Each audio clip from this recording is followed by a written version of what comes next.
Welcome to American Carnage. This is our first episode in a 5-part series on the life and times of the radical abolitionist Captain John Brown. This first episode is titled Pierced with the Iron.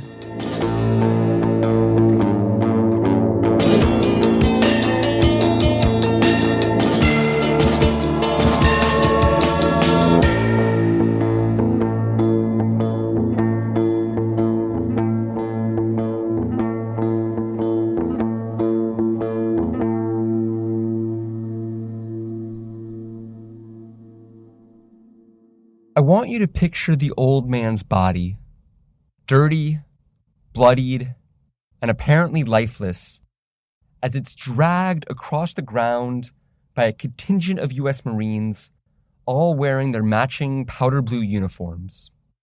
This old man's body, with its long white beard and wrinkled forehead and prominent nose, is being pulled from inside the brick firehouse where he and his raiders made their final stand, and into the yard outside. And when that body emerges, several of the journalists there that day will later say that they for sure thought that John Brown was dead. His head and his neck have been cut by several saber thrusts, bayonets have gashed his torso, the hilt of a sword has been used to bludgeon his head. Men will later find parts of John Brown's scalp and his gray hairs splattered over the brick walls of this firehouse. Just the day before, Brown's hopes of escaping this Virginia town of Harper's Ferry and starting the mass slave insurrection he'd been planning for years and dreaming of literally for decades, this dream was already largely extinguished. Acknowledging defeat, Brown had sent out one of his sons to wave the white truce flag of surrender. And then the son comes back inside the firehouse, riddled with bullet wounds that have pierced his stomach.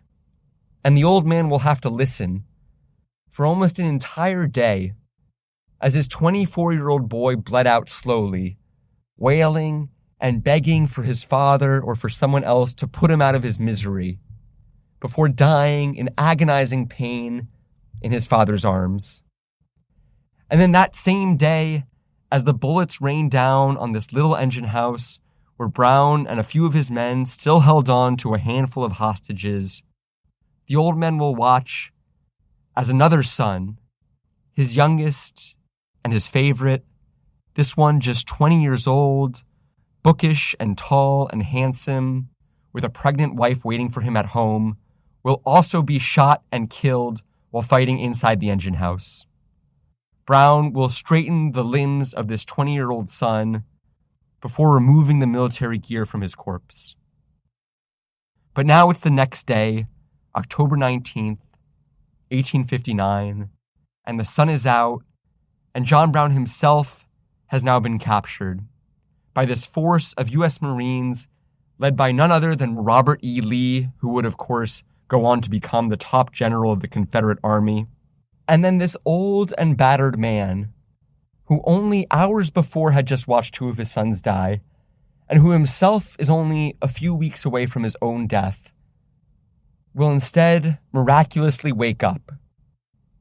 And as he comes to, some of the Southern slaveholders that are part of this crowd that's gathered here will shout questions at him, the answers to which historians have been debating endlessly for the last, 100 plus years, and without exaggeration, are still fiercely debating the answers to this very day.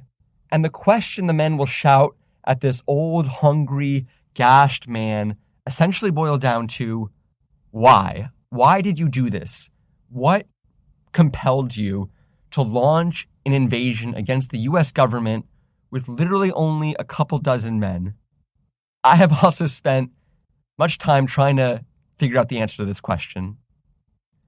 W.E.B. Du Bois, the great Black intellectual whose biography of Brown we will be leaning on quite heavily throughout this series, will capture the scene. Du Bois will write, quote, "Picture the situation.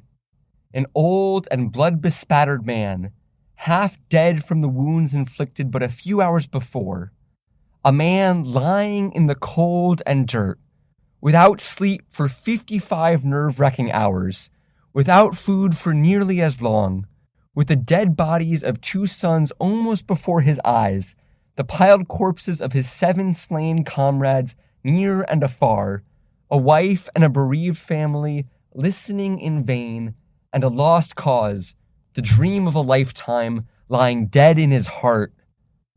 Around him was a group of bitter, inquisitive Southern aristocrats and their satellites, headed by one of the foremost leaders of the subsequent secession. "Who sent you?" these inquisitors insisted. "Who sent you?" "No man sent me," Brown responds. "I acknowledge no master in human form." End quote. We will get into extensively why so many people hate John Brown and why even some contemporary historians will argue that he's at least a little insane, and why some other contemporary historians who don't think he's insane will still compare him to Al-Qaeda or Timothy McVeigh, and why even some people who don't think he's insane and don't think he's like Al-Qaeda or Timothy McVeigh will still think that what he does is unjustifiable morally and quite ethically dubious. But for all the endless back and forth over what John Brown's actions meant and what they represent and what they mean and whether they were justifiable or not, what is remarkable to me is how remarkably simple John Brown's defense of his own actions are, how straightforward his own actual words are when they can pierce through the fog of more than 150 years of endless historical debates. And so again, right, these slaveholders, these Southern slaveholders will ask John Brown, who is at this point a bloody, helpless mess, they will ask him, "How do you justify these acts?" And John Brown will tell his Southern interlocutors, quote, "You are guilty of a great wrong against God and against humanity, and it would be perfectly right for anyone to interfere with you so far as to free those you willfully and wickedly hold in bondage. I think I did right, and that others will do right who interfere with you at any time and at all times, because I hold that the golden rule, 'Do unto others as ye would that others should do unto you,' applies to all. I want you to understand that I respect the rights of the poorest and the weakest of colored people oppressed by the slave system just as much as I do those of the most wealthy and the most powerful. That is the idea that has moved me, and that alone. We expected no reward except the satisfaction of endeavoring to do for those in distress and greatly oppressed as we would be done by them." End quote. Welcome, by the way, to American Carnage. This is our new American history podcast. Thank you so much for tuning in. We truly, really appreciate it. My name is Jeff Stein, and I, along with my dear friend Rolly Amato, have now spent truly an embarrassing amount of time over the last year plus immersed in everything John Brown. We have read more than 15 books on the guy and over 1,000 pages of primary source materials. This is the first in what will be a 5-part series about Captain John Brown. Brown is born in 1800 in the town of Torrington, Connecticut. He will die in 1859 on the gallows, executed by the state of Virginia for trying to start a slave insurrection in the town of Harper's Ferry, which today is in West Virginia, but was then in the state of Virginia. At the time of John Brown's birth, of course, slavery had already existed in the Americas for about 200 years. In 1859, at the age of 59, Brown and about 20 men are going to lead a raid on the Virginia town of Harper's Ferry in the hopes of starting a mass slave insurrection aimed at ending the institution of slavery. For reasons we will explain at length if you are willing to stick with us, which I hope you will, Brown's raid will lead directly to the Civil War, which starts less than 2 years after Brown's execution and which will, of course, accomplish the task that Brown started, which was to end the institution of slavery. I promise if you stay with us, you will get a full accounting of this raid and exactly how it changed the course of American history. Episodes 2 and 3 in this series will be about Brown's involvement in the crucial Bleeding Kansas conflict of the 1850s. Episodes 4 and 5 will be about everything you ever wanted to know about Harper's Ferry.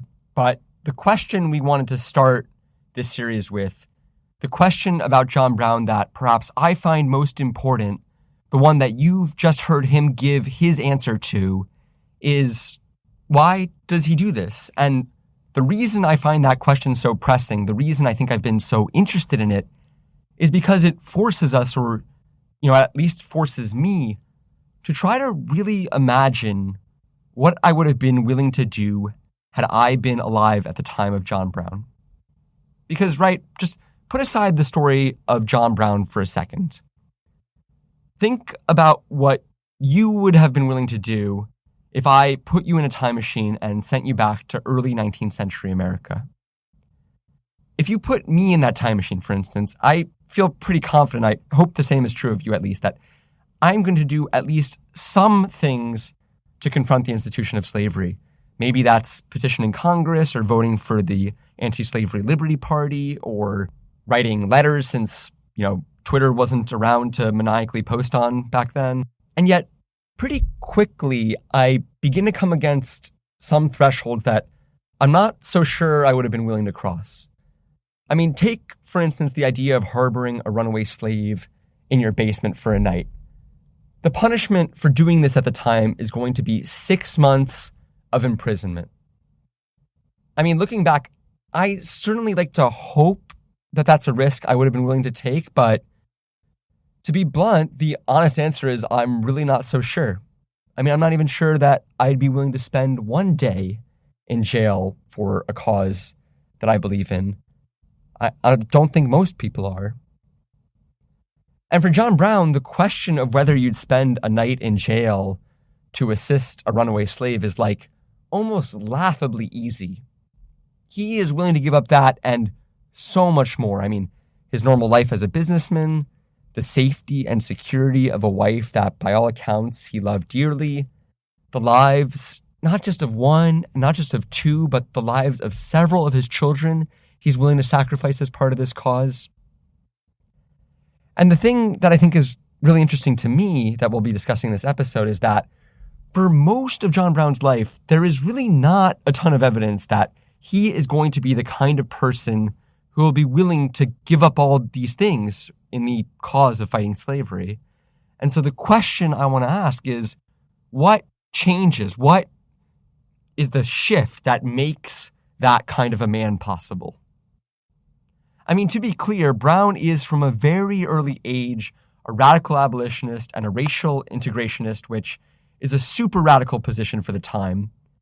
At a very young age, maybe 12 or 13, Brown will be sent through the Midwest during the War of 1812, herding cattle for the marching American army. And there's this apocryphal story where Brown spends the night at the home of a stranger where a black slave is being kept. And Brown befriends the boy and they become fast friends. And then that very night that they become friends, Brown will watch in horror as this boy is beaten by his master with a shovel and whatever other tools that this master can get his hands on. And then later, as a young man, Brown will assist his dad in helping escape slaves through the Underground Railroad. As a young father himself, Brown and his family will be excommunicated from their church for insisting on allowing freed blacks to sit at the front of the church pews. We can see right already in these early stories some of the seeds of Brown's eventual transformation, the early signs that he's going to be more than just someone who sends letters supporting abolitionism. One of these moments, in fact, will come in 1836. Brown, is about in his mid-30s. A huge white mob is going to surround a jail in Missouri where a black cook by the name of Francis J. McIntosh is being held on suspicion of murder. And essentially with the help of law enforcement, who at a minimum just don't do anything to stop this, the white mob will break into the jail. And they find this black cook, this cook named McIntosh, and they carry him to the edge of the town, tearing at his arms, his legs, and his hair, before tying him to the trunk of a large locust tree and setting the tree on fire. We're told that McIntosh will burn for 20 consecutive minutes. One account of the lynching will state, quote, "Wrapped in flames, and though the fire had obliterated the features of his humanity, McIntosh raised his head and spoke out distinctly, saying, 'No, no, I hear you. I feel as much as any of you. Shoot me, end quote. And then, after this lynching, the abolitionist newspaper publisher Elijah P. Lovejoy will print article and after article denouncing the lynching and calling attention to the fact that even though the perpetrators are well known, nobody is arrested for this act.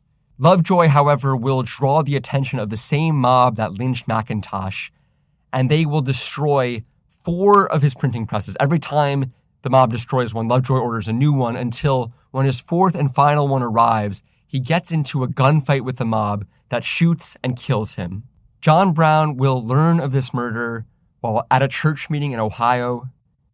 He's quiet for most of the meeting, brooding on what it all means.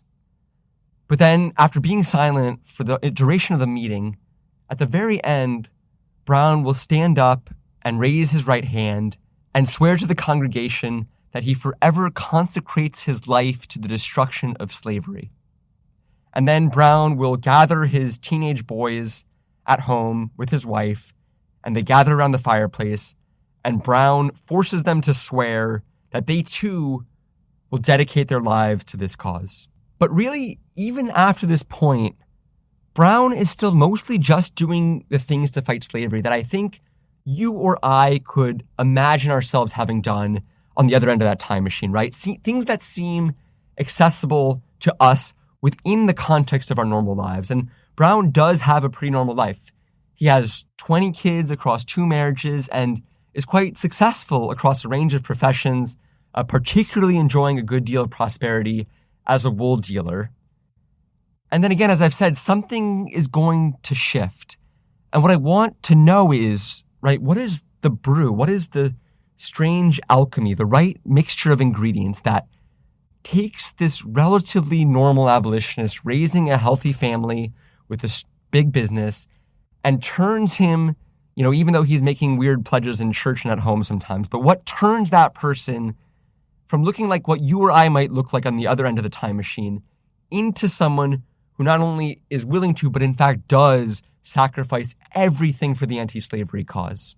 Because there are a lot of different theories for this, and historians have spent much of the last 150 years yelling at each other about which of these theories is right. For instance, one idea you see kicked around a lot is that Brown sort of becomes Joker-fied through some mixture of greed, ambition, and personal failure. That if this is like the Marvel movie, right?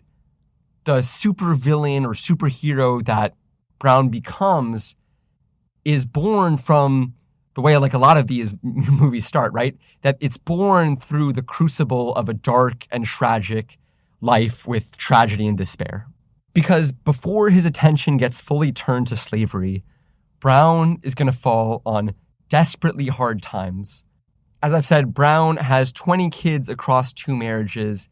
Even for the mid-19th century, this is an exceptionally large family. But 9 of Brown's kids will die in childhood. His first wife will die in childbirth. She's buried with the baby. In the Panic of 1837, amid a massive nationwide economic downturn, Brown will see his prosperous wool business decimated and his family reduced to dire poverty. Around this time, 4 of Brown's young children will die of dysentery in rapid succession. Brown writes these heart-rending letters about a kind of mental collapse that he endures while burying his children. To make matters worse, he will spend time in debtor's prison at one particularly low point. In one letter, he will acknowledge about fantasizing about killing himself. Quote, "I had a strong, steady desire to die," Brown will write, and then underline the word die. And to be fair, right, I mean, this sure seems like the kind of set of tragedies that might be enough to drive anyone to the brink. I think certainly some people have been driven mad by less. Ken Chowder, who directed a famous documentary in 2000 about Brown, will write an essay called The Father of American Terrorism, in which he states that Brown's financial dreams were, quote, an obsession of his. Chowder writes, quote, "Perhaps it was this long string of failures that created the revolutionary who burst into the American scene in 1856, end quote." And in the mid-20th century, you actually see some Marxist historians who kind of like this idea that basically Brown is the product of the failure of American capitalism, right? This wool business has been crushed by the swings in the market. And so maybe we should read the raid at Harper's Ferry as partially the class warfare of this proletariat vanguard taking out a form of class warfare on the plantation class. But a lot of the more modern historians have really ripped to shreds this idea that Brown was driven to Harper's Ferry by this bleak and sad period of his life. After all, right, the Panic of 1837 is like the Great Depression of the 19th century. Millions of Americans will fall on desperately hard times, not just John Brown, and almost none of them will turn into violent guerrillas who will start anti-slavery raids on federal armories. Lots of Americans, right, experience thoughts of suicide. Does not mean that the guy is crazy. Lots of Americans also lose a terrifying number of children at young ages. It's hard to draw a direct link between those events and the attacks that Brown later launches. But to me, part of the reason this sort of Joker-fied origin story is both so potent and so persistent is because I think it speaks to the larger and much more broadly accepted view, I think even by some of Brown's admirers, that he had to be, at least at some level, simply mentally off, something maybe close to crazy. Because that idea hangs over a lot of the writing on Brown, even from historians who will say, look, I'm not calling him insane, but, you read a guy from almost 100 years ago like Robert Penn Warren. This is a celebrated American novelist who will win the Pulitzer Prize for fiction. And Penn Warren, he comes pretty close to characterizing Brown as essentially a basket case. To Penn Warren, Brown is a bad businessman, a bad father, a bad husband. He will point out accurately that Brown will abandon his family on multiple occasions for these quixotic missions in Kansas and Harper's Ferry. Penn Warren will characterize Brown as pig-headed and stubborn and emphasize that he did all these rash things like killing civilians, which we will discuss at length in episodes 2 and 3, but that are in some ways hard to square with this idea of Brown as a rational actor, right? One narrative you see a lot about Brown after his death is that he was sort of like this Columbine-style school shooter, right? You probably, if you know anything about Brown, you've seen this archetype floated. It's that of the trouble and possibly mentally ill man who did unspeakable things to his enemies, even if we want to recognize that that was on the cause of justice, of defeating slavery. Penn Warren will write, quote, "Certainly John Brown was not normal. There was his egotism, his conviction of being an instrument of providence, his delusions of grandeur, his intolerance, his merciless ambition, and the element of religious fanaticism which worked regularly as a device of self-justification.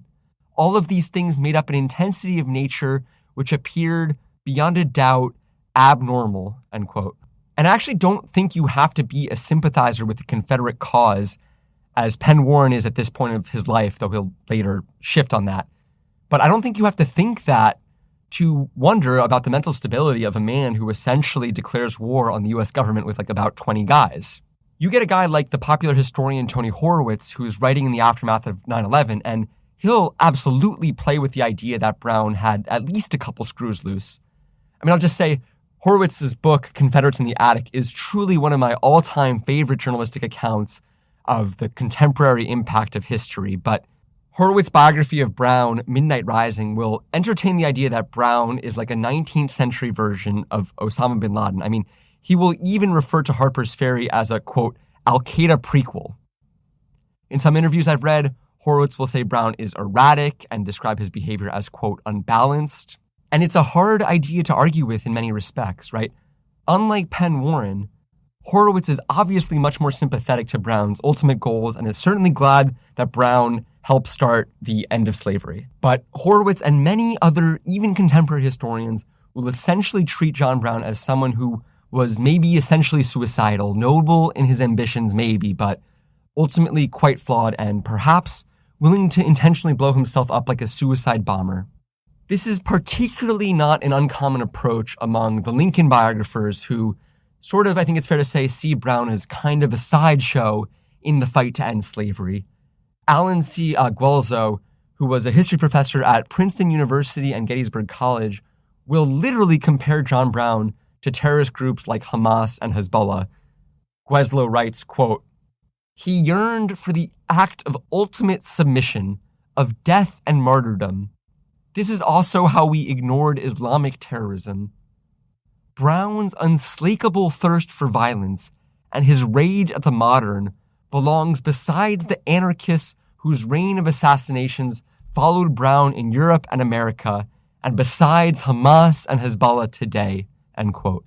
But then someone like the historian Louis DeCaro Jr. or David Reynolds will come along and they'll say that people like Penn Warren and Horowitz and Guelzo are looking at this completely the wrong way. Because you know how after someone shoots up a school or whatever, and the media goes out and interviews his neighbors, and they'll be like, oh yeah, that guy, weird guy, certainly off, maybe a little crazy.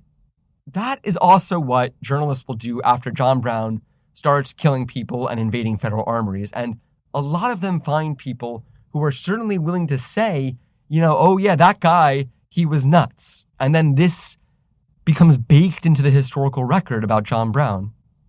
But what if the people you're interviewing, as basically all these people in the story are because of the time they lived on, what if all these people are essentially white supremacists? How much then should we really give to their pronouncements that John Brown was crazy? So for historians like DeCaro Jr. or David Reynolds, the main problem with the historians that see Brown as crazy is that they are still relying way too heavily on these kinds of accounts and on 150 years of propaganda about Brown that was literally written in many cases by the slave-supporting South and white supremacists in their aftermath who still fundamentally hated black people. And these historians will say, how can you possibly trust those accounts of Brown? Some of the even more sympathetic historians to Brown will argue that he launched his raid on Harper's Ferry in 1859 knowing it was doomed to failure and hoping still that it would kill enough people to bring down slavery. And what DeCaro and Reynolds will say is that this is absolute rubbish and totally misunderstands what John Brown was trying to do, and the attempts to compare him to Hezbollah and Hamas, who intentionally kill civilians, is just completely misunderstanding this entire story. I mean, DeCaro will go as far as to say, this kind of blew my mind when I read it. I hadn't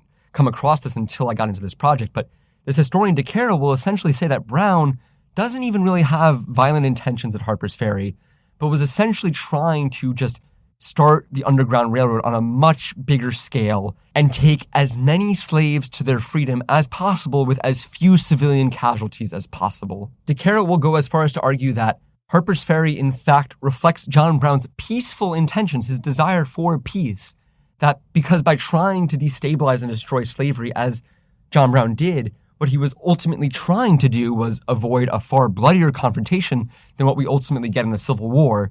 And then really around the same time, you have this Princeton historian who is arguing that this is wrong and that Brown is essentially, 19th century abolitionist Hamas. And I will say that although my personal sympathies are much more with the sympathetic Brown historians, the ones that regard him as ultimately doing what he thought was best for good reason to help free the slaves, DeCaro, for instance, will write that Brown is not a terrorist and should not be considered a terrorist. And I admire DeCaro tremendously. I think he's maybe the most careful and diligent of all the Brown biographers. But to me, as much as I admire this guy, I think it's quite hard to define Brown as not a terrorist. The dictionary definition of a terrorist is someone who commits political violence. And Brown is certainly willing to do that. I don't know how you dispute that. But that said, the idea that Brown did what he did simply because he was crazy or unbalanced also feels too oversimplified, too pat. And so the idea that he was motivated by bloodlust, by a desire to kill, or in a form of sort of holy biblical retribution, as opposed to simply trying to express his solidarity and compassion for the slaves, just seems wrong to me. I'm not a historian. You are here just stuck with one journalist doing his best opinion about, this guy. I'll put some links to other historians you can read in our show notes. But you read John Brown's own explanations for what he did, and this will become a huge thing at his trial and in the aftermath, when even Southern slaveholders will privately admire his conduct. And Brown's defenses for what he does are remarkably lucid, straightforward, even convincing. I mean, you do not have the 4chan-like ravings of someone who turned out to be a school shooter. You have someone who accurately and clearly saw the evils of slavery and was methodically working in the means he best saw fit to end it, even if he recognized that it might be bloody work. So, he doesn't sound crazy to me at all. And yet, if John Brown was not crazy, which I think the evidence pretty clearly suggests that he was not, and yet he was also willing to go around killing people and invading federal armories, then I think we have to go back to the question I posed towards the beginning of the show, which is, what was it exactly that made John Brown so much different than everyone else around him? Why was it that he even handled this situation that we, with our modern views on race and our modern understanding of the evils of slavery, why did Brown still handle this situation likely so much differently than even we would have if we were put in the time machine and sent back to his era? And to me, this is where you really have to read the accounts of John Brown's friends and his fellow contemporaries to really try to get inside the head of the guy by listening to the words of the people who knew his thoughts best. And what they say overwhelmingly is that Brown was not looking for adventure out to glorify himself. To them, Brown was, maybe a little more religious than they were, maybe a little bit more exacting in his disgust of swear words. But what they argue overwhelmingly is that Brown does what he's willing to do to end slavery because he, more than anyone else that they knew, could somehow keep in his head exactly how bad and how evil and how malicious slavery was. You all know Frederick Douglass, right? This is perhaps the most famous 19th century abolitionist, an escaped slave who suffered all kinds of literal torture and abuse, who would later write that slavery had broken him in, quote, mind, body, and spirit. And what boggles my mind is that even Frederick Douglass, this famous person who was abused by slavery itself, Frederick Douglass will himself marvel at what he calls John Brown's intense hatred of slavery and marvel at John Brown's capacity for hating slavery, even though Brown himself never lived through it. I mean, how much do you have to hate slavery for Frederick Douglass, who was beat and abused, to be impressed by your hatred of it? Douglass will write of Brown, quote, "His zeal in the cause of my race was far greater than mine. It was as the burning sun to my taper light. Mine was bounded by time. His stretched away to the boundless shores of eternity. I could live for the slave, but he, meaning John Brown, could die for him," end quote. And to me, the most important thing here is the explanation Douglass will give of why it was that Brown hated slavery so much. Because what Douglass will suggest is essentially that Brown was willing to die for slavery, again, because he was unusually able to keep in his head how bad it actually was. Douglass writes, quote, "He saw the evil of slavery, through no mist or haze, but in a light of infinite brightness, which left no line of its 10,000 horrors out of sight," end quote. Douglass's theory is essentially that because Brown actually understood how bad slavery was, he did things that everyone else regarded as completely crazy. And right, as I said, for decades, historians have been going back and forth over whether Brown was in some ways nuts. And I'm paraphrasing here, of course, but what Douglass is saying is that maybe it's the rest of us that are fundamentally, morally, and mentally misshapen, right? Because if I send you back through that time machine and you come out the other end and are not willing to do what Brown did, maybe it's because you can't see and you can't understand the things that John Brown saw and understood. Maybe if I'm not willing to shelter a runaway slave in my basement because I fear 6 months in prison, maybe that's because of the limits, the inadequacy of my mind, the deficiency of my compassion and my empathy. After spending most of their life in Ohio, Brown will move his family in the 1840s from Ohio to Springfield in Massachusetts. And he does this in part for reasons related to his wool business, but also because he's desperate to meet the luminaries of the abolitionist movement, like Sojourner Truth, which is how Frederick Douglass will learn of him. And so on a cold night in the winter of 1847, Frederick Douglass will visit the Brown family home in Springfield and meet Brown's family. Douglass will later write approvingly of how sparse Brown's home is. He says something like, "It would be easier to describe what was not in the house than what was in it." The two will eat a hearty soup of beef, cabbage, and potatoes. This is a worker's meal, as Brown tries to figure out, how much he can trust Douglass. Douglass will later say he's impressed by how in the Brown household, both the men and the women share in the housework equally. After hours of talking, Brown disappears, and he comes back to the dining room table with a map of the United States, which he then unfurls over the table.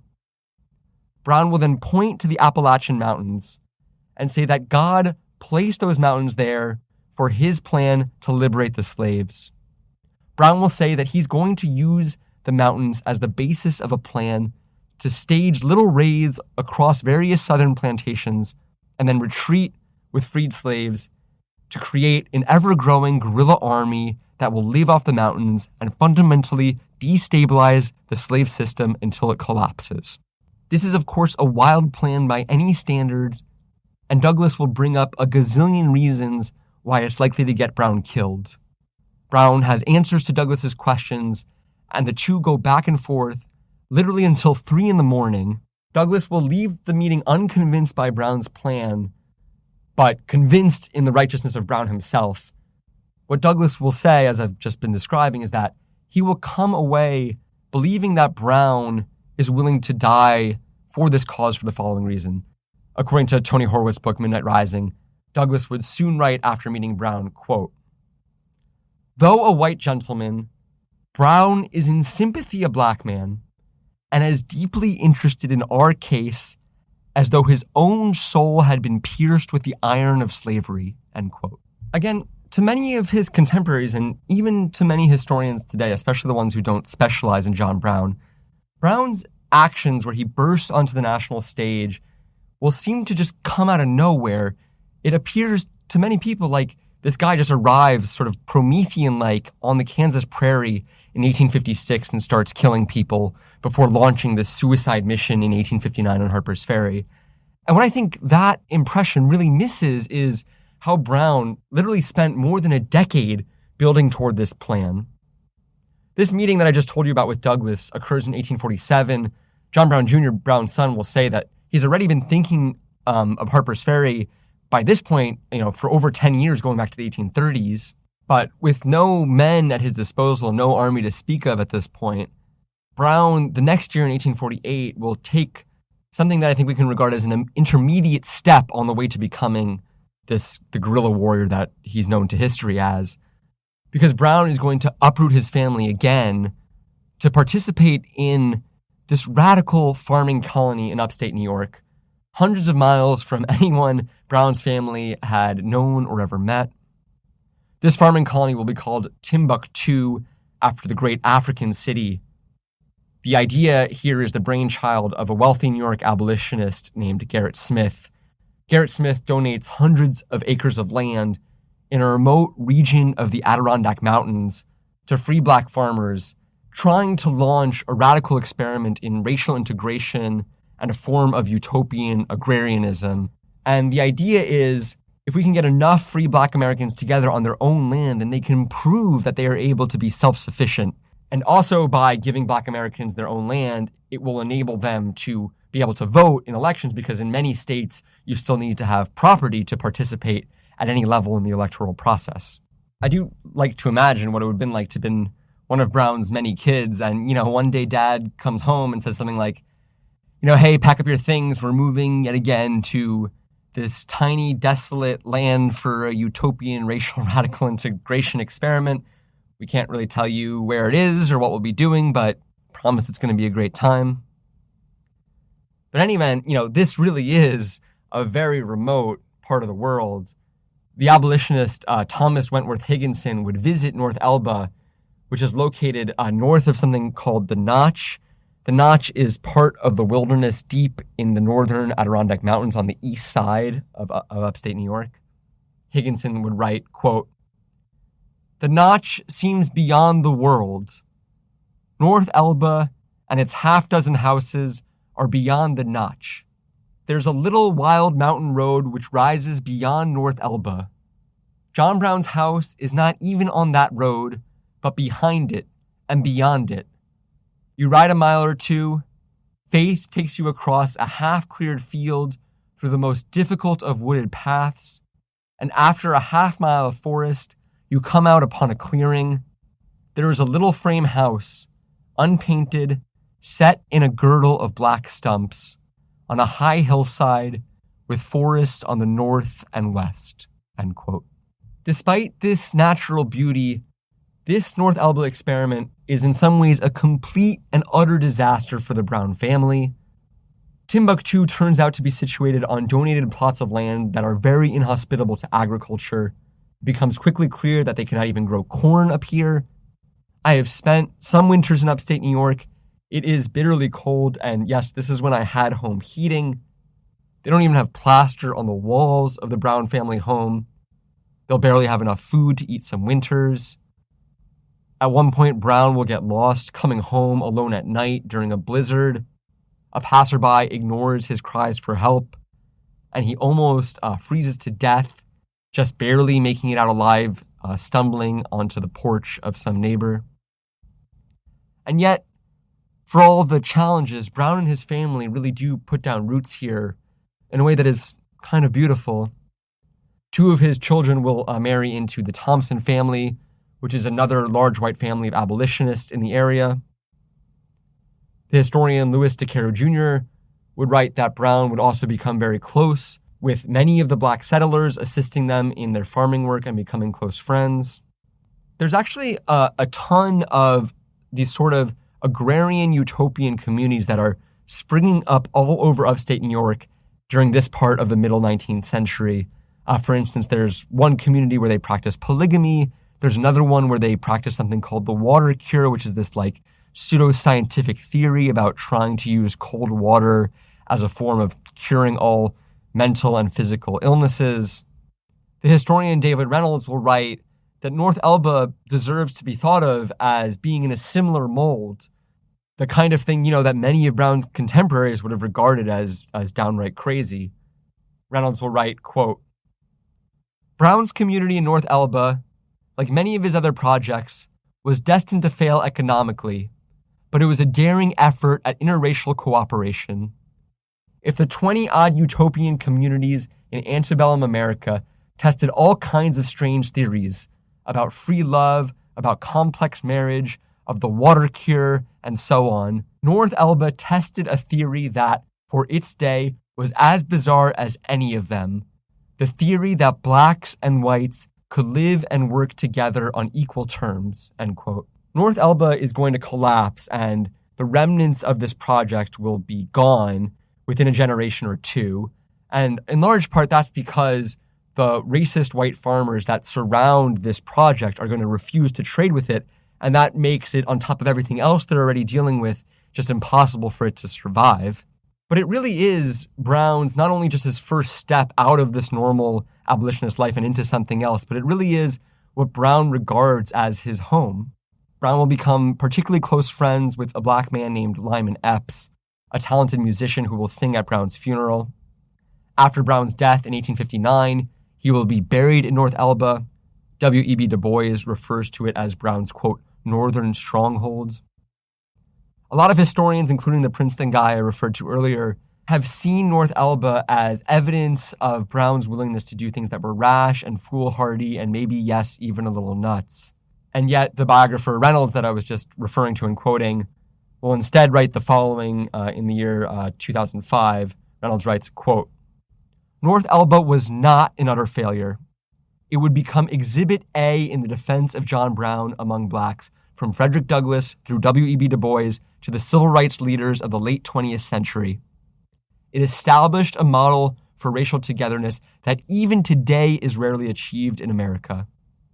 Because of this, North Elba became John Brown's favorite place. For him, North Elba was home. In death, as in life, Brown was a North Elban, end quote. And yet, for all the promise that this place holds for Brown, and as much as he truly loves it, he is still at this point going back and forth between North Elba and Springfield, trying to deal with his wool business while also trying to help the abolitionist cause, while also trying to help a family that is sinking into deep and desperate poverty. In 1850, Congress is going to pass something called the Fugitive Slave Act. You might remember it from high school history class or whatever. The law strengthens existing slave codes and forces Northern officials to cooperate with Southern slaveholders and slave catchers under very strict penalties and fines. Brown, of course, is livid about this. He will eventually write to his wife that the law is more effective at creating abolitionists than all the lectures from abolitionists that they attended over the course of their lives. Brown will begin to organize the freed black and escaped slaves of Springfield, men as well as women, into this racially integrated group called the League of the Gildedites, which functions as a sort of armed mutual aid group. 44 black men will sign the treatise of this new group, which includes instructions on how to use a lasso to catch a slave catcher, instructions on how to detonate gunpowder in a courtroom to get a slave out and make a quick escape.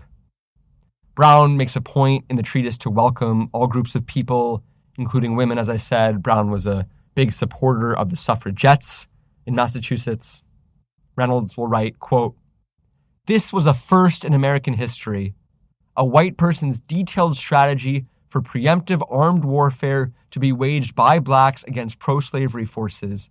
Brown's plan was revolutionary at every step," end quote. And if we go back to that Marvel movie analogy, that superhero film idea that I've been talking about, to me, this is like the scene where the superhero or supervillain begins to test out his new skill set for the first time.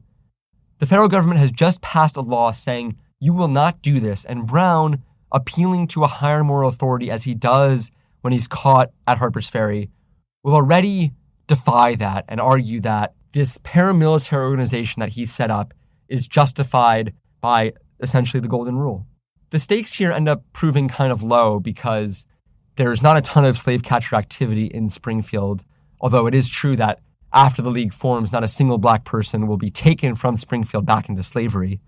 But the same is actually not true of the nearby city of Boston, which is a little south, because there's this crucial nationwide event that happens in 1854, and this is the moment that, to me at least, seems to be the last straw, or one of the last straws for Brown, the thing that will give him the final shove off the platform of a normal life, admittedly weird as it already was, and into the life of a guerrilla warrior. In 1854, a 20-year-old escaped slave named Anthony Burns will be arrested by U.S. Marshals about a month after escaping slavery and making it north from Virginia. And this is going to fast become a national scandal that tests the limits of the Fugitive Slave Act, because even though there aren't that many avowed abolitionists in the North at this time, most people in the North sure do not want Southern slave catchers rampaging through their northern cities and arresting their workers and trampling over their law enforcement. After a riot breaks out trying to break Burns out of jail, President Franklin Pierce is going to order U.S. Marines into the city of Boston to make sure that this 20-year-old escaped slave, this one guy, this kid really, is actually sent back into slavery. And when he makes it back to slavery, Burns is going to be mercilessly tortured. Burns will be put in a small cell and handcuffed and manacled for the better part of his imprisonment, and only given access to contaminated water and disgusting food. In his history of what happens to Anthony Burns, Charles Emery Stevens writes, quote, "The torture which he suffered in consequence was excruciating. The grip of the irons impeded the circulation of his blood, made hot and rapid by the stifling atmosphere which caused his feet to swell enormously. The fetters meaning chains, prevented him from removing his clothing by day or night, and no one came to help him. The indecency resulting from such a condition is too revolting for description or even thought. Burns' only means of quenching his thirst was the nauseating contents of a pail that was replenished only once or twice a week. Living under such an accumulation of atrocities, Burns at length fell seriously ill." End quote. At the time this is all happening, John Brown is still stuck in New York, dealing with a lawsuit related to his wool business. The lawsuits related to this seem to stretch on forever and delay Brown's plans. But still, the story of Anthony Burns will eat at him. What would it mean to absorb the story of Anthony Burns, the story you just heard, as Frederick Douglass said that John Brown did, unable to minimize its horrors or see them outside anything but their true, unvarnished light? We're told that the news of Burns' arrest and the fact that he's being taken back into slavery will make Brown physically uncomfortable. He's fidgety and he's anxious and he's quite literally incapable of sitting still. Brown will begin literally pacing back and forth around his lawyer's office, and one of Brown's biographers, James Redpath, will write of this moment, quote, "Brown suddenly turned to his counsel and said, 'I am going to Boston.' 'Going to Boston,' said the astonished lawyer. 'Why do you want to go to Boston?' Brown continued walking vigorously and replied, 'Anthony Burns must be released or I will die in the attempt,' end quote. Eventually, Brown's lawyers are able to slowly talk him down and convince him that it would be madness to leave this lawsuit and go, hours away to do something that's already done. But this is really going to be the last time that Brown will stay on the sidelines. I mean, the story of Anthony Burns is just going to make Brown apoplectic, almost to the point of insanity. And I guess my question is, how could it not drive someone mad? Thank you all so much for tuning in to our first ever American Carnage, the first of 5 episodes we're doing about Captain John Brown. This entire series will be released free of charge to the public, so stay tuned. It's going to be great. Thank you so much for tuning in. Just quickly want to thank here Sophia Curzius, our audio producer, Ned Porter, who did our theme music, Elena Lacey, who did our artwork, and Stephen Griffith, who allowed us to use the music you're going to be hearing for the wonderful outro we have queued up for you. Thanks again so much for tuning in. If you want to support the show, no pressure, but we'd be tremendously grateful if you could throw $3 our way on our Patreon site. Also, we might be doing some bonus content there that won't be released to the public, maybe some interviews with historians. Please tune in for episode 2, where we will find John Brown on the cold, bleak Kansas prairie, preparing to take on the slave power. Thanks again. John Brown's body lies a-moldering in the grave. John Brown's body lies a-moldering in the grave. John Brown's body lies a-moldering in the grave. His soul is marching on. The glory, glory, hallelujah. Glory, glory, hallelujah. Glory, glory, hallelujah. His soul is marching on. He's gone to be a soldier in the army of the Lord. He's gone to be a soldier in the army of the Lord. He's gone to be a soldier in the army of the Lord. His soul is marching on. Glory, glory, hallelujah. Glory, glory, hallelujah. Glory, glory, hallelujah. His soul is marching on.